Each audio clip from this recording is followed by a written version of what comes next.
पत्रकार परिषदेला माझ्यासोबत पुणे शहराचे शहर प्रमुख सन्माननीय गजाभाऊ थरकुडे आहेत, प्रसिद्धी प्रमुख अनंत घरतजी आहेत, माझ्या उजव्या बाजूला काही लोक आहेत, पण त्यांचं इंट्रोडक्शन मी आपल्याला थोड्या वेळाने करून देते।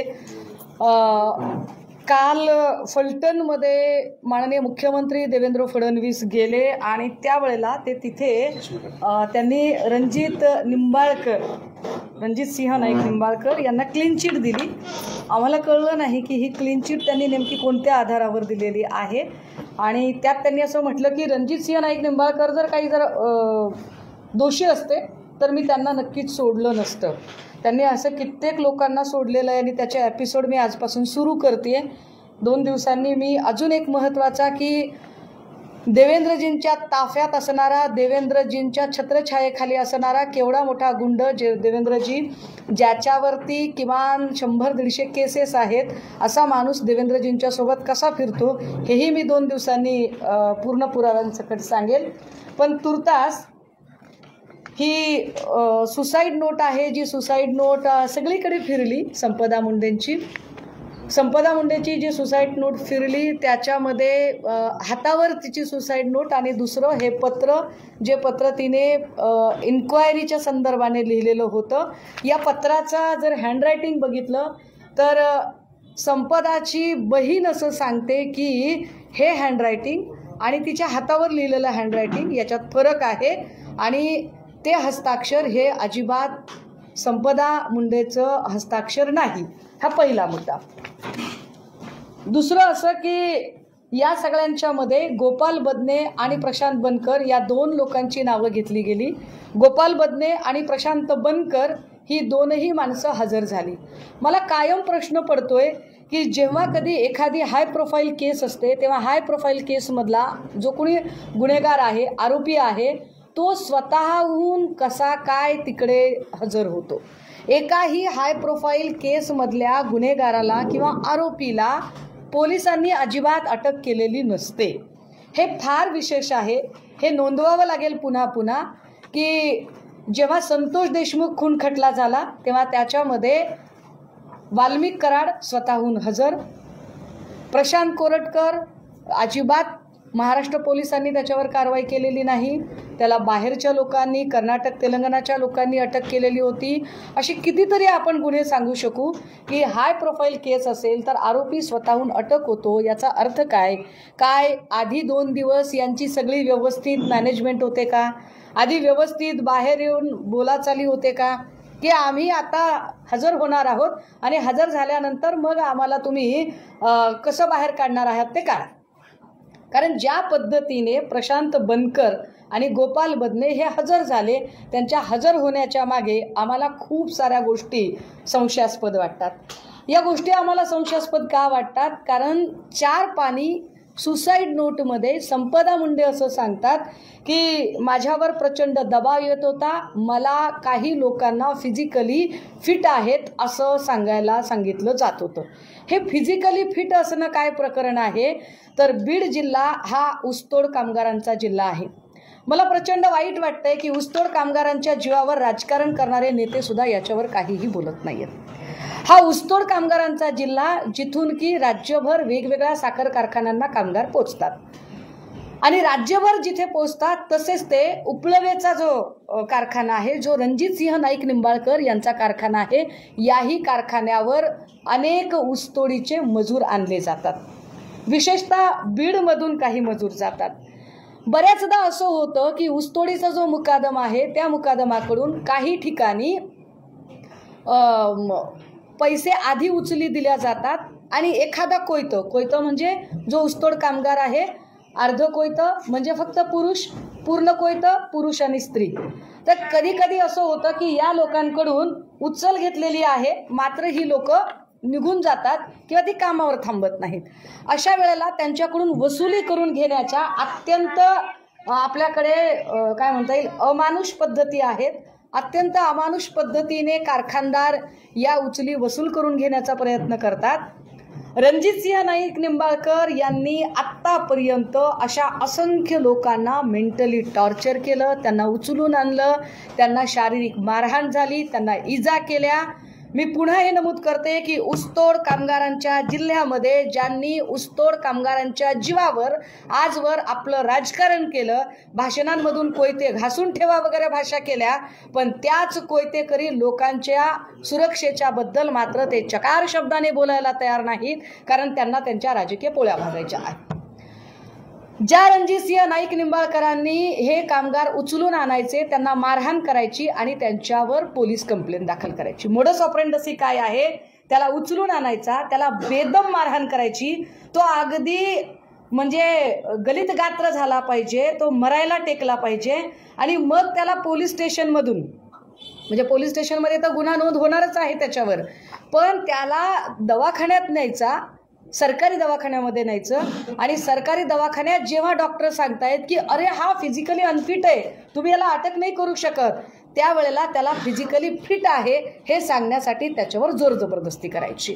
हे फिजिकली फिट ठरवणं किंवा अनफिट ठरवणं कोणाच्या हातात आहे? तर अर्थात तिथले वैद्यकीय अधिकारी. वैद्यकीय अधिकारी कोण आहे? संपदा मुंडे आहे.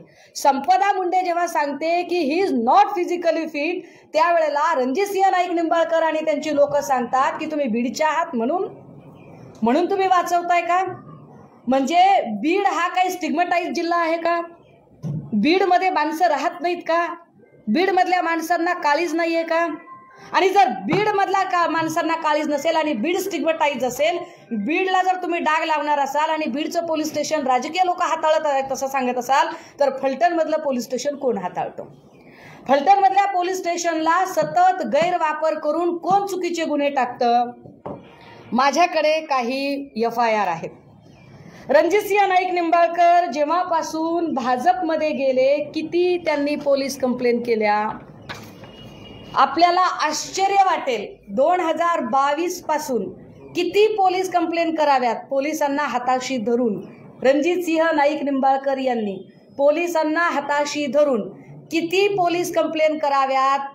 1, 2, 3, 5, 10, 25, 50, 75, 100, 125, 277 पोलीस कंप्लेंट केल्या. होय दादा, शॉकिंग आहे ना? 277 पोलीस कंप्लेंट रणजितसिंह नाईक निंबाळकर यांनी पोलिसांना हाताशी धरून केल्या आणि ज्याच्यामध्ये पोलिसांनी काय पद्धतीने लोकांना त्रास दिला, माझ्याकडे त्या प्रत्येकाची यादी आहे. माझ्याकडे याच्यातला ताई हे जरा कागद बघा, सॉर्ट करा. मी आपल्याला एक एक करून ज्याला ज्याला ह्या FIR पाहिजे या सगळ्या FIR गोळा करण्यात माझा खरा तर वेळ गेला, मला झेरॉक्स काढण्यात वेळ गेला. किती FIR कराव्यात, काय FIR घ्यायच्यात त्या घ्या तुम्हाला.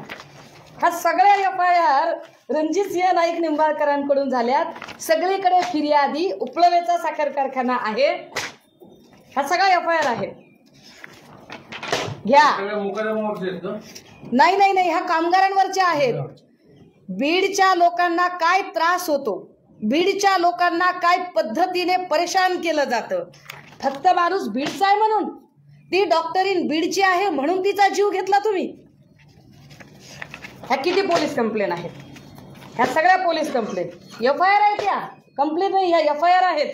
या सगळ्या FIR मी तुमच्यासाठी आणल्या आहेत. याच्या सगळ्या मी तुम्हाला सॉफ्ट कॉपी द्यायला तयार आहे. किती द्यायच्या? जीव घेता एखाद्याचा आणि कुणाच्या जीवावर उड्या मारतात रणजितसिंह नाईक निंबाळकर? देवेंद्र फडणवीसांच्या. आणि देवेंद्र फडणवीस सांगणार की मी यांना क्लीन चिट देतोय. कोणत्या आधारावर क्लीन चिट दिली त्यांनी? काय त्यांनी या सगळ्या FIR बघितल्या का? अरे एका दिवशी 14 FIR दाखल झाल्यात. कोण पोलीस अधिकारी आहे ते? तो महाडिक कोण आहे? तो राहुल धस कोण आहे? बदने कोण आहे? जायपात्रे कोण आहे? हे सगळे पोलीस अधिकारी. तुम्ही म्हणता ना की बीड मधले पोलीस अधिकारी एकाच ठिकाणी ठेवले जातात. फलटणमध्ये काय चाललंय? मला बीडशी काही घेणं देणं नाही, मला बीडच्या राज्यकर्त्यांशी पण काही घेणं देणं नाही. माझं स्पष्ट म्हणणं आहे की बीडच्या राज्यकर्त्यांनी सुद्धा ऊसतोड कामगार आणि त्यांच्या मतांचा गैरवापर केलेला आहे. त्यांनी त्यांच्या कल्याणाचा विचार केला नाही. पण यामुळे बीडमध्ये जो ऊसतोड कामगार आहे त्यांचा प्रश्न इथं ऐरणीवर आलाय की काय हलाकीचं आणि गुलामांचं जगणं ते जगत आहेत. अरे माणसं बॉयलरमध्ये उचलून टाकली राव. उचलला माणूस आणि बॉयलरमध्ये टाकून दिला, मरून गेला माणूस. त्याची दाद फिर्याद नाही काही. बरं, आता हे सगळं चालू असताना ही मोडस ऑपरेंडसी आहे की पोलीस स्टेशन हाताशी धरायचं, वाटेल तेवढे गुन्हे दाखल करायचे, मारहाण करायची, अगदी पोलीस स्टेशनमध्ये जाऊन पण कधी कधी मारहाण करायची आणि त्याला परत आपल्या कारखान्यावर आणायचं. पण परत कारखान्यावर आणताना डॉक्टर कसा काय डिस्चार्ज करेल? डॉक्टर तर म्हणेल की ही इज नॉट अनफिट. मग त्यावेळेला त्याला मेडिकली फिट असल्याचं प्रमाणपत्र देण्यासाठी रणजितसिंह नाईक निंबाळकर हे त्याच्यावर दबाव आणणार. पोलीस स्टेशन आणि या सगळ्यांची एक साठगाठ असते. आमचे प्रश्न काही निर्माण होतात की एक महिला डॉक्टर अर्ज करते, ती सांगते की मला अनफिट माणसाला फिट असायला सांगितलं, मी त्या माणसाला 2D इको करायला सांगितलेली आहे. तो 2D इको करायला जाणार होता, त्याचा 200च्या वर BP होता आणि मी आर्ग्यू करते, मी वाद घालते, मी काम करत नाही असं म्हणून माझी तक्रार केली गेली. डिपार्टमेंटकडे तक्रार केली गेली. मी डिपार्टमेंटला विचारलं की अरे माझ्याबद्दल काय नेमकी तक्रार आहे, तुम्ही काय कारवाई केली ती मला सांगा. आणि ती कारवाई अजिबात सांगितली जात नाही की कोणती कारवाई झालेली आहे. त्यानंतर ती वैतागते. आपण सगळे पत्रकार असण्यापेक्षा माणूस आहात, म्हणजे मला फार चिडचिड याच्यासाठी होते की वैशाली हगवणे प्रकरणात पण हेच झालं होतं. हगवणे प्रकरणात त्या माऊलीने आत्महत्या केली आणि तिचं कॅरेक्टर असेसिनेशन केलं. वैष्णवी हगवणे प्रकरणातही तिचं कॅरेक्टर असेसिनेशन केलं. सेम मोडस ऑपरेंडसी आता करताय. सेम आताही संपदा मुंडेचं कॅरेक्टर असेसिनेशन करण्याचा प्रयत्न केला जातोय. तिचं चारित्र्य ठीक नव्हतं, ती कोणाला तरी भेटत होती, तिचे काय संबंध होते, असा गलिच्छपणा चाललेला आहे. लाज वाटली पाहिजे या सगळ्यांना की तुम्ही एखाद्याच्या मेल्यानंतर तुम्ही त्याचं कॅरेक्टर असेसिनेशन करताय. बरं, साधा प्रश्न आहे माझा की एखाद्या गावात जेव्हा आम्ही राहतो आणि त्या गावात आमचं घर असतं त्यावेळेला आम्ही त्याच गावात हॉटेल घेऊन राहत नाही. संपदा मुंडे रात्री 1 वाजता त्या हॉटेलमध्ये गेलीच कसं काय? ताई हॉटेलचा फोटो द्या मला जरा. संपदा मुंडे त्या हॉटेलमध्ये गेली कशी काय? हे हॉटेल आहे, हॉटेल मधुदीप. या हॉटेलमध्ये रात्री 1 वाजता संपदा मुंडेला एंट्री का दिली? एकट्या महिलेला हॉटेल मिळतं असं मला तरी माहीत नाही. काय हिची एंट्री कायदेशीर पद्धतीने घेतली होती, सही होती, सगळे डॉक्युमेंट ते घेऊन गेले असं सांगतायत. मी हेही डॉक्युमेंट मागितले पण ते डॉक्युमेंट घेऊन गेले असं सांगत आहेत. ते याच्यावर एका चकार शब्दाने बोलत नाहीये. आता ती का गेली रात्री 1 वाजता? तिला काय गरज पडली स्वतःचं घर असताना त्या हॉटेलमध्ये जायची? हे हॉटेल कुणाचं आहे ते जरा सांगितलं पाहिजे मी. हे हॉटेल भोसले नावाच्या माणसाचं आहे. कोण आहे हा भोसले? हा भोसले रणजितसिंह हा इकडचा भोसले आहे. रणजितसिंह नाईक निंबाळकर आत्ता जेव्हा इलेक्शन लढतील तेव्हा भाजपाचा संभाव्य नगराध्यक्ष पदाचा हा उमेदवार आहे. याच्या बाजूला अजून एक माणूस आहे, यांचं नाव आहे जयकुमार गोरे. काल जयकुमार गोरे त्यांच्या स्टेजवर होते. जयकुमार गोरेवरही एका महिलेने फार आरोप केलेले आहेत. लक्षात घ्या, जयकुमार गोरे बाजूलाच राहतात. जयकुमार गोरे, भोसले, रणजितसिंह नाईक निंबाळकर सगळे एका फ्रेम मध्ये दिसत आहेत. आणि या माणसाचे हे हॉटेल आहे. ये रिश्ता क्या कहलाता है. का या हॉटेलवर बोलावलं होतं? हॉटेलवर बोलावलं होतं की गेली होती?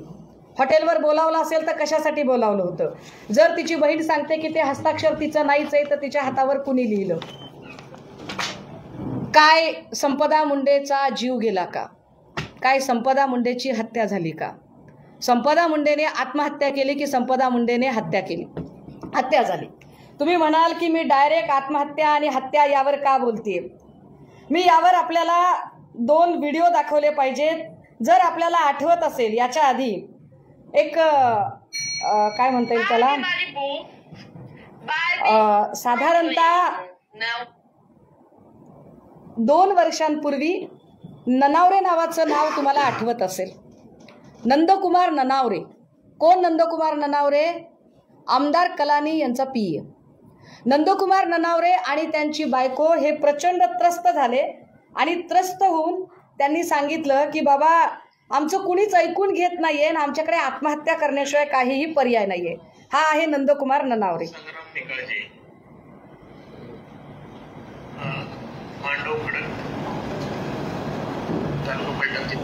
मी पूर्ण ऐकायचे असेल मी पूर्ण पण ऐकवते. याच्यात त्यांनी रणजितसिंह नाईक निंबाळकरांचं नाव घेतलेलं आहे आणि जीव दिला, आत्महत्या केली. त्याचे CCTV आमच्याकडे उपलब्ध आहेत आणि सेव्ह करून ठेवले. माझ्या घरात येऊन ते त्यांच्या मोबाईलमध्ये काहीतरी करत होते आणि न बोलवता आले आणि जाता जाईल. त्यामुळे माझ्या घरात हा व्हिडिओ सगळीकडून काढून टाकलेला आहे, हे फार विशेष आहे. त्यांनी काहीतरी हा व्हिडिओ युट्यूबवर शिल्लक ठेवला नाही. देशमुखांचे वडील. त्यामुळे आम्हाला त्याच्या म्हणजे इतक्या पद्धतशीरपणे टॉर्चर केलं आहे, इतकं फुल प्लॅन केलेलं असल्यामुळे आणि त्याच्यामुळे आता आम्हाला आत्महत्या करण्याशिवाय पर्याय उरलेला नाही. दुसरं बाकी इतर गुन्ह्याबद्दल मला जास्त काही बोलायचं नाही. बाकी चौकशी व्हावी, परंतु मूळ जो आहे तो संग्राम निकाळजे, त्याला मदत करणार रणजितसिंह नाईक. परत एकदा ऐका. मला जास्त काही बोलायचं नाही. बाकी चौकशी व्हावी, परंतु मूळ जो आहे संग्राम निकाळजे आणि रणजितसिंह नाईक निंबाळकर. आता या माणसाला, हा माणूस मरून गेला, दोघा नवरा बायकोनी आत्महत्या केली, पण दोघांनी आत्महत्या केल्यानंतरही यांना बिचाऱ्यांना काही न्याय मिळालाच नाही. मग याचा भाऊ धनंजय ननावरे पुढे आला. हाही व्हिडिओ आपण सोशल मीडियात बघितला असेल की धनंजय ननावरे पुढे येतो आणि तो सांगतो की माझं म्हणणं ऐकून घेतलं जात नाही. जोपर्यंत माझं म्हणणं ऐकून घेतलं जाणार नाही तोपर्यंत मी माझा रोज एक एक अवयव कट करेल आणि देवेंद्र फडणवीसांना भेट देईल. आणि तो स्वतःचा एक बोट कापतो, व्हिडिओ बनवतो आणि तो म्हणतो की हे बोट घ्या माझं फडणवीस साहेब. काल फडणवीसांनी क्लीन चिट दिली ना, फडणवीसांनी ज्यांना क्लीन चिट दिली तो माणूस चक्क नंदकुमार ननावरे आणि नंदकुमार ननावरेची बायको मरताना ज्या रणजितसिंह नाईक निंबाळकरांचं नाव घेतलं, काल त्याला ते क्लीन चिट देत होते.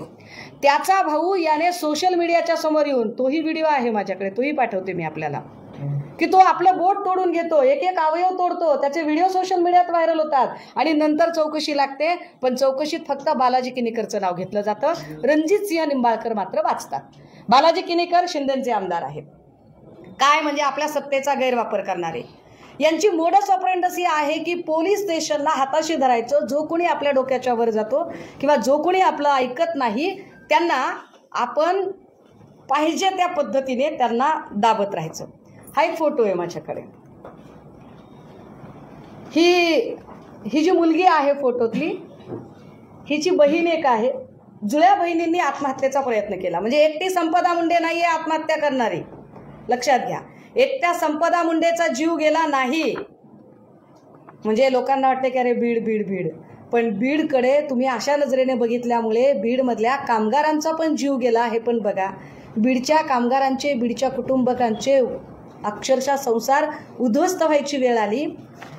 ही मुलगी कोण आहे? दिगंबर आगवणे हे नाव सगळ्या अख्ख्या मतदारसंघात माहिती आहे. फलटण मतदारसंघामध्ये ही जी मुलगी आहे, ही मुलगी आणि हिची बहीण दोघींनी आत्महत्येचा प्रयत्न केला. वेळेत उपचार मिळाल्यामुळे या दोघींचा जीव वाचला.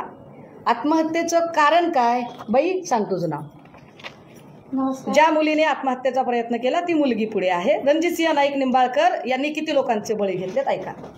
नमस्कार, मी वर्षा दिगंबर आगवणे. दिगंबर आगवणेंची माईक इकडे ठेवायचे. एकच हे गंभीर प्रकरण आहे दादा.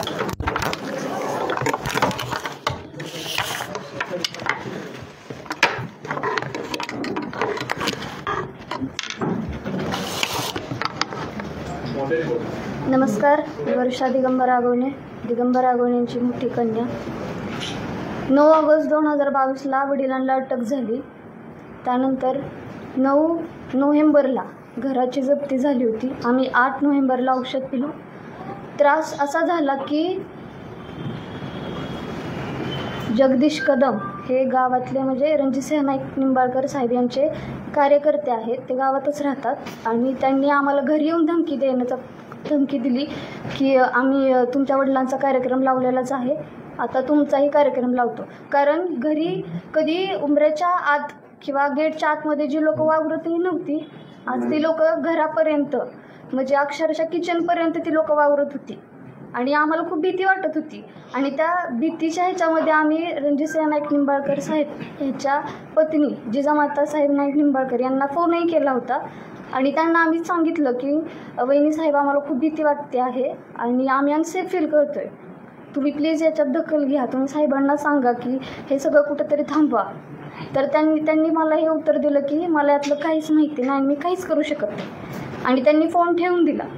मग आम्ही खूप घाबरलो, कारण जी मनस्थिती आता संपदा मुंडेताईची झाली, त्यांना खूप हॅरेस केलं, त्या खूप घाबरल्या होत्या, तशीच मनस्थिती आमची झाली होती. आम्हाला सपोर्टिव्हला कोण नव्हतं, कारण 9 ऑगस्ट 2022ला वडिलांना अटक झाल्यानंतर अवघ्या 2 दिवसात आमच्या मम्मीवरही ही झाली होती, केस झाली, त्यामुळे तीही फरार होती. आम्हाला सपोर्टिव्ह असं कोणीच नव्हतं आणि आम्ही घरी दोघीच बहिणी, त्यामुळे आम्हाला अशी भीती वाटायला लागली की आता आमच्यावरही सगळा गेम होऊ शकतो, म्हणजे आमच्यावरही कोणीतरी हात टाकेल अशी आम्हाला भीती वाटत होती.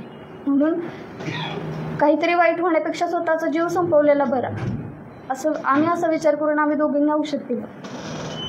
आणि जप्ती ही माझ्याकडे पुरावे आहेत.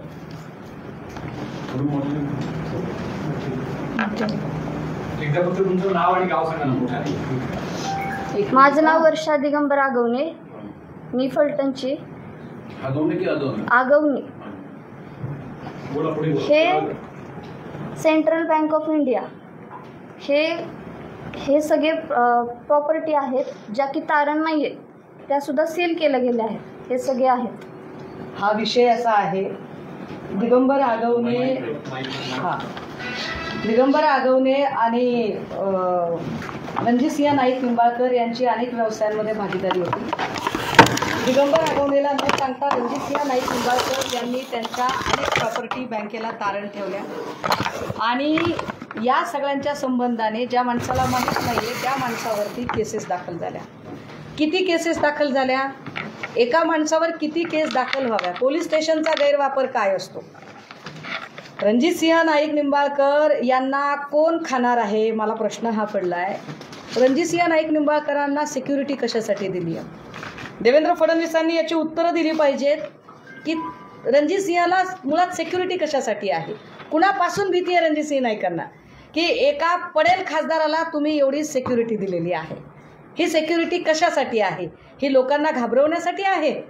कारण ज्या केसेस दाखल केल्या, एकूण 24 गुन्हे दाखल झाले. महत्त्वाचं, ही पोरगी, ह्या ताई, ती तिकडे ती व्हिडिओ करते, ती ताई, तिचा नवरा मेलेला आहे. हे सगळे बाया पोर आहेत. यांनी काय खून केला आहे का, अपहरण केलं आहे का, खंडणी मागितली आहे का, दरोडा टाकला आहे का, चोरीमारी केली आहे का, यांच्यावर मकोकासारखा गुन्हा आहे. काय पोलीस स्टेशनचा गैरवापर होऊ शकतो की यांच्यावर मकोकासारखा गुन्हा आहे. ताई, गुन्हे सांगा आता, तुम्ही तुमची ओळख सांगा आणि गुन्हे सांगा. हां, नमस्कार, मी जयश्री दिगंबर आगवणे, फलटण पंचायत समिती सदस्य, दिगंबर आगवणेंची पत्नी. तर आज जो फलटणमध्ये जो प्रकार घडला, आज 4 दिवस झालं बातम्या बघतोय, जो डॉक्टर संपदाताईंबरोबर जे घडलं ते आम्ही 2 वर्ष झालं त्या ह्याच्यातून जातोय. 3 वर्ष झालं घरापासून घरदार सगळं जप्ती केलेलं, म्हणजे सत्तेचा दुरुपयोग करून त्यांनी सगळी जी प्रॉपर्टी तारण नाही ती तारण केली. आणि आज 9 ऑगस्ट 2022ला माझ्या पतीवरती एका गुन्ह्यामध्ये चौकशीसाठी बोलवलं, दिवसभर बसवलं आणि 5 वाजता अरेस्ट म्हणून सांगितलं, जे की त्याच्यात इंट्रीम बेल होता. आणि त्यांनी म्हणजे प्रशासनाचा आणि सत्तेचा पुरेपूर फायदा घेऊन आमच्यावरती 25 गुन्हे दाखल केलेत. हे रीतसर गुन्हे आहेत. प्रत्येक केसमध्ये बेल होणार, MCR झाला की बेल घेणार की लगे दुसरा गुन्हा दाखल, लगे तिसरा गुन्हा दाखल, असे करून आमच्यावरती 25 गुन्हे दाखल केले. त्याच्यातले 12 FRI माझ्यावरती आहेत. मोकोका, खंडणी, MPID, ED आणि ते असे आम्ही 2 वर्षाखाली इथं पत्रकार परिषद घेतली होती. त्यावेळेस 3 वर्ष झालं आमची दखल कोणीही घेतली नाही. का पत्रकार परिषद घेतली, सगळे व्हिडिओ ह्याच्यावरून डिलीट केले, यूट्यूबवरून डिलीट केले, पत्रकारांच्या चॅनलवरून डिलीट केले. कोणालाही पत्रकार दबावाखाली कोणालाही आमची बातमी लावून दिली नाही. नंतर आम्ही आमचा यूट्यूब चॅनल खोलला आणि आम्ही आमचे व्हिडिओ बनवले, जे की माझ्याकडे प्रत्येक FRIचा पुरावा आहे. प्रत्येक FRIचा पुरावा आहे आणि प्रत्येक FRIचा कागद आहे माझ्याकडे. त्यांनी ईडीला हे लेटर दिलेलं आहे. ईडी 9 ऑगस्ट 2022ला अरेस्ट झाली आणि लेटर दिले 29/7/2022ला. बँकेला लेटर दिले की ईडीनं तक्रार दाखल केलेली आहे, तुम्ही पण त्याची चौकशी करून तक्रार दाखल करा. आणि ते सांगतात की माझा ह्याच्याशी काही संबंध नाही. ते मोक्याची सुरुवात ह्याच्यापासून झाली. आता प्रश्न असा निर्माण होतो की भाजपा जी सांगते की आमचा ईडीशी काही संबंध नाही, ईडी CBIच्या यंत्रणा कशा वापरल्या जातात एखाद्या माणसाची माती करण्यासाठी त्याचा भक्कम पुरावा आहे. मुळात ईडीने काय कारवाई केली, ईडीने काय चार्जशीट दाखल केली, ईडी कोणत्या स्टेटसला आहे आता, हे बाहेर कुणालाही कळायचं कारण नाही. पण तरीसुद्धा या केसमध्ये ईडीला स्वतः रणजितसिंह नाईक निंबाळकर पत्र लिहून सांगतात की याच्यावर कारवाई झाली पाहिजे. रणजितसिंह नाईक निंबाळकर ईडीला सगळी माहिती देतात आणि त्यांच्या हे लक्षातच येत नाही आणि हे पत्र माहिती अधिकाराखाली नंतर आम्हाला बाहेर मिळतं. म्हणजे रणजितसिंह नाईक निंबाळकर एक पडेल खासदार काय पद्धतीची ताकद वापरतात आणि ती ताकद वापरून फक्त तो भाजपच्या वळचणीला माणूस आहे म्हणून त्याच्या संबंधाने कुठलीही चर्चा गवगवा केला जात नाही. आणि मुख्यमंत्री महोदय सरळ क्लीन चिट देतात. मुख्यमंत्र्यांची कालची क्लीन चिट म्हणजे पोलिसांनी तपास थांबवावा याचे एका अर्थाने अलिखित संकेत आहेत. हे अलिखित संकेत का दिले जातात? प्रश्न असा निर्माण होतोय की ज्या संपदा मुंडेंचा जीव गेलेला आहे, आमचा पहिला तर हा त्याच्यातला प्रश्न आहे की संपदा मुंडेचा मुळात आत्महत्या झाली की हत्या झाली. आम्हाला दाट संशय आहे की संपदा मुंडेची हॉटेलवर बोलून हत्या झालेली आहे. संपदा मुंडेंची हत्या करण्यामध्ये फक्त गोपाल बदने आणि प्रशांत बनकरच आहे की अजून कुणी लोक आहेत? हे 2च चेहरे आपल्याला दिसत आहेत, पण बाकीचे म्हणजे ज्यांची नावं मी मगाशी घेतली या सगळ्या लोकांच्या चौकशा झाल्या पाहिजेत. ज्या चौकशांमध्ये मी कदाचित ती नावं विसरून जाईल म्हणून मी काही नावं मगाशी घाईघाईने लिहिली होती की ही जी सगळी नावं आहेत यांच्यामध्ये काय त्या सगळ्या लोकांना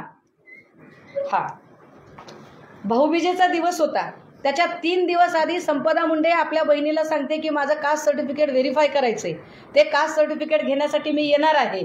म्हणजे जी पोरगी पुढच्या 8 दिवसाच्या तिच्या कामांचं प्लॅनिंग करते ती पोरगी जीव कसा काय देऊ शकते? मुद्दा क्रमांक 1. दुसरं असं की ती आत्महत्या नसून हत्या आहे असं आम्हाला का वाटतं, तर तिची बहीण सांगते की ते हस्ताक्षर जुळत नाही. तिसरं असं की हॉटेलमधून हॉस्पिटलमध्ये तिला नेण्याची एवढी, एक तर ती हॉटेलमध्ये कशी सापडली, चौथं तिचे नातेवाईक आलेले नव्हते तोपर्यंत तिची डेडबॉडी उचलण्याची घाई का केली? का तिची डेडबॉडी उचलली? की फक्त ती बीडची आहे म्हणून, तिचं आडनाव मुंडे आहे म्हणून? म्हणजे एक मुंडे आडनाव जर तुम्हाला कुठेतरी आरोपांच्या कक्षेत सापडलं तर तुम्ही सगळ्या मुंडेंकडे तसंच बघणार का? तुम्ही सगळ्या वंजारी समाजाकडे तसंच बघणार का? माफ करा, मी कधीही जातीचं राजकारण करत नाही, पण ज्या पद्धतीने एका मुलीचं कॅरेक्टर असॅसिनेशन केलं गेलं, मला आश्चर्य वाटते की काही पत्रकार बूम घेऊन जात आहेत आणि बदनेच्या कुटुंबाचे इंटरव्ह्यू करतात. बदनेच्या, अरे गुन्हेगाराचं उदात्तीकरण करता तुम्ही. बदनेच्या कुटुंबाचे इंटरव्ह्यू केले जातात, त्याच्यामध्ये तो कोण दुसरा आहे बनकर, त्याच्या कुटुंबाचे इंटरव्ह्यू केले जातात. आणि इंटरव्ह्यू करणाऱ्यांचं म्हणणं दाखवताना सारासार विवेक वापरला जात नाही की जर त्या बाईचं खरं असेल तर ती तोंड बांधून का बोलतेय? तिला तोंड बांधायचं काय अधिकार आहे? म्हणजे जिच्याबद्दल इतकं वाईट झालं तिचं नाव अक्षरशः तुम्ही मात्र उधळावं तसं उधळून टाकलं. आणि जी मखलाशी करत एक महिला बोलते ती तिचा चेहरा झाकून बोलते, त्याच्यात काहीही सस्पेक्टेड वाटत नाही. किती लोक आहेत, माझा कुणाकुणावर संशय आहे, मला काही नावं सांगायची आहेत. याच्यात फक्त बदने आणि बनकर हे स्वतःहून आले. कदाचित त्यांना सांगून ठेवलंय का की तुला थोडा दिवस त्रास होईल पण नंतर आम्ही बाहेर काढू? याच्यामध्ये सुसाईड नोट गायब झाली आहे का? कारण जी पोरगी 4 पानाचं पत्र लिहू शकते, तेही स्वतःच्या हस्ताक्षरामध्ये, की तिला काय त्रास होतो हे तिच्या वरिष्ठांना लिहू शकते, काय ती पोरगी कागदावर सविस्तर सुसाईड नोट लिहिणार नाही? जी पोरगी एवढं मोठं पत्र 4 पानाचं पत्र लिहू शकते, ती पोरगी हातावर 4च ओळी कसं काय लिहिली? आणि तेही तिच्या हस्ताक्षरात नाही असं सांगितलं जाते. हँडरायटिंग वेगळी सांगितलं जाते. बनकर आणि बदने दोन्ही प्रकरण पूर्णतः वेगळे आहेत का? यांची नावं टाकून दिशाभूल करण्यात आली आहे का? खरा तपास त्या 4 पानी खुलासा पत्रावरून व्हावा. रणजितसिंह नाईक निंबाळकर चौकशीच्या कक्षेत आलेच पाहिजेत. कारण रणजितसिंह नाईक निंबाळकरांच्या संबंधाने मी एक नाही अनेक प्रकरणं सांगितली आहेत. एवढ्या सगळ्या FIR ज्या दाखल झाल्या, ज्या बीडच्या ऊसतोड कामगारांवर दाखल झाल्यात, हे सगळ्या त्या आहेत. या सगळ्यांच्या सॉफ्ट कॉपी मी द्यायला तुम्हाला तयार आहे. मी नंदकुमार ननावरेचं प्रकरण सांगितलं, ज्याच्यात आत्महत्या करण्याच्या आधी त्याने रणजितसिंह नाईक निंबाळकरांचं नाव घेतलं, पण रणजितसिंह वाचले त्याही वेळेला. मी आत्महत्येचा प्रयत्न केलेल्या दोन्ही पोरी आगवणेंच्या, त्या पोरी इथे हजर केल्या आहेत. ज्या पोरींच्यावर अक्षरशः त्यांच्या अंगावर हात टाकला जाईल इथंपर्यंत त्यांच्या मनामध्ये दहशत निर्माण केली. आपल्या घरात आपली आई नाही, बाप नाही, आपल्या आईबापांनाही देशोधडीला लावले. आता आपण जर आपल्या आबरूवर जर हात टाकला तर काय करावं, त्यापेक्षा आपण मेलेलं बरं असं म्हणून 2 पोरी आत्महत्येचा प्रयत्न करतात. याबद्दल काय? याच्यामध्ये रणजितसिंह नाईक निंबाळकरांचे 2 PA रोहित नागटिळक, राजेश शिंदे चौकशीच्या कक्षेत आले पाहिजे. डॉक्टर अंशुमन धुमाळ, जो अंशुमन धुमाळ हा तिथला हेड आहे, ज्या डॉक्टर अंशुमन धुमाळकडे तक्रार केलेली होती, ज्याला माहीत होतं. तत्कालीन DYSP राहुल धस, हे राहुल धस सुद्धा चौकशीच्या कक्षेत आले पाहिजे. यांच्याकडे 3 वेळा संपदाने तक्रार केलेली आहे. जी पोरगी एक फायटर स्पिरिट घेऊन आहे, जी पोरगी माझ्यावर काय तक्रार झाली याची मला माहिती मिळावी अशी स्वतःच माहिती अधिकाराखाली माहिती मागवते, तिने खरंच आत्महत्या केली असेल. याच्यानंतर PI सुनील महाडिक याला चौकशीच्या कक्षेत आणलं पाहिजे. हे सगळे लोक सहकार्य करत नव्हते. फलटण ग्रामीणचे परत API जायपात्रे, PSI पाटील यांना का चौकशीच्या कक्षेत आणायचे? तर API जायपात्रे आणि PSI पाटील हे दोघेही जण तिला कायम तू बीडची आहेस, तू गुन्हेगारांच्या जिल्ह्यातली आहेस असं म्हणून तिला मेंटली टॉर्चर करत होते.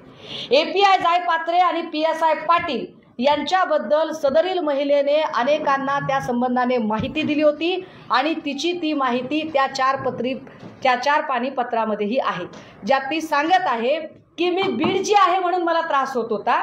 म्हणजे की तू बीडची आहेस, तू गुन्हेगारांच्या जिल्ह्यातली आहेस, तुझा आडनाव मुंडे आहे, त्यामुळे तुझं म्हणणं कुणी खरं धरणार नाही आणि तुझं काही झालं तरी तुझ्याकडे कुणी बघणार नाही, तुला कुठलीही सहानुभूती मिळणार नाही. दादा हो, हे गंभीर आहे. अमुक एका जिल्ह्यातलं कुणीतरी येतं आणि त्याचा जीव चालला तरी तुला सहानुभूती मिळू शकत नाही, कारण तुझा जिल्हा इतका बदनाम झालेला आहे, तुमची माणसं इतकी बदनाम झालेली आहेत, तुमचं आडनाव इतकं बदनाम झालेलं आहे की तुम्हाला कुठलीही सहानुभूती मिळणार नाही. अशा पद्धतीने जर मांडणी केली तर आपल्याला कुठूनही न्याय मिळणार नाही. अगतिक झालेली पोरगी काय करेल? तिने आत्महत्या केली तरी हे सगळे लोक जबाबदार आहेत, पण मला ठाम विश्वास आहे की याच्यात काहीतरी गौडबंगाल आहे, याच्यात काहीतरी वेगळं शिजलेलं आहे. सबब देवेंद्र फडणवीसांनी क्लीन चिट देण्याची घोषणा करू नये, ती घाई करू नये. त्यांनी का घाई करावी? म्हणजे देवेंद्रजींना ज्यांना वाचवायचं असतं त्यांच्याबद्दल आणि ज्यांना बुडवायचं असतं त्यांच्याबद्दलही ते घाई करतात. मी आठवण करून दिली पाहिजे. किरीट सोमय्याबद्दल त्यांनी घाईघाईने येऊन सांगितलं की व्हिडिओ खरे आहेत. पोलिसांनी विचारलं नव्हतं की व्हिडिओ खरे आहेत का खोटे आहेत, पत्रकारांनी विचारलं नव्हतं की किरीटचे व्हिडिओ खरे आहेत का खोटे आहेत, पण किरीट सोमय्याला खड्ड्यातच घालायचा होता म्हटल्यावर घाईघाईने फडणवीस पुढे आल्याने सांगितलं की व्हिडिओ खरे आहेत. आत्ता का घाईघाईने सांगताहेत ते, का घाईघाईने क्लीन चिट देत आहेत? आमची विनंती आहे आपल्या सगळ्यांच्या माध्यमातून, माननीय उच्च न्यायालयाने समिती गठीत करावी. आमचा SITवर सुद्धा विश्वास नाही आहे. माननीय उच्च न्यायालयाने समिती गठीत करावी आणि या खून प्रकरणाचा, आम्हाला वाटतंय की याच्यात खून झालाय, आम्हाला वाटतंय की बीडच्या एका पोरीची इन्स्टिट्यूशनल हत्या झाली आहे, ही संस्थात्मक हत्या आहे. होय, मी फार मोठा शब्द वापरत आहे. हे जर असंच राहिलं तर एका अर्थाने स्टेट स्पॉन्सर्ड टेररिझम सारखी परिस्थिती निर्माण होईल. ज्या पद्धतीने तुम्ही एक बीडचं एक चित्र निर्माण केलंय, त्यामुळे बीडचा कुठलाही माणूस न्याय मागायला पुढे येणारच नाही की अरे बाबा आधीच आपण गुन्हेगार आहोत किंवा आधीच आपल्याला गुन्हेगार म्हणून बदनाम केलं गेलंय तर आपण कशाला न्याय मागायचा. संपदा मुंडे ही त्याच वाटेवरची प्रवासी आहे ज्या वाटेवर नंदकुमार ननावरेचे प्रवासी होते. नंदकुमार ननावरेंची पत्नी गेली. नंदकुमार ननावरेचा भाऊ धनंजय ननावरे ज्याने आपला एक एक अवयव कापून फडणवीसांना भेट दिला, ज्या वाटेवर अगवणेंच्या 2 पोरींनी आत्महत्येचा प्रयत्न केला आणि ज्या वाटेवर मला या सगळ्या गोष्टी चौकशीच्या कक्षेत याव्यात. वाल्मिक कराडच्या वेळेला आल्या ना सगळ्या चौकशीच्या कक्षेत. किती बँका बुडवल्या रणजितसिंह नाईक निंबाळकरांनी आत्तापर्यंत, किती बँकांकडून कर्ज घेतलं. रणजितसिंह नाईक निंबाळकरांच्या उपलवेच्या कारखान्यामध्ये बॉयलरमध्ये किती लोकांचे घातपात झाले, बॉयलरमध्ये किती लोक पडली का पाडली, या सगळ्याच गोष्टींच्या आता निपटारा झाला पाहिजे. आणि जोपर्यंत निपटारा होत नाही तोपर्यंत हा प्रश्न आम्ही लावून धरू. हे बघा, हे खराब त्यांनी हे घेतलं पोलीस प्रोटेक्शन कारागृहातला कटरच. ओके.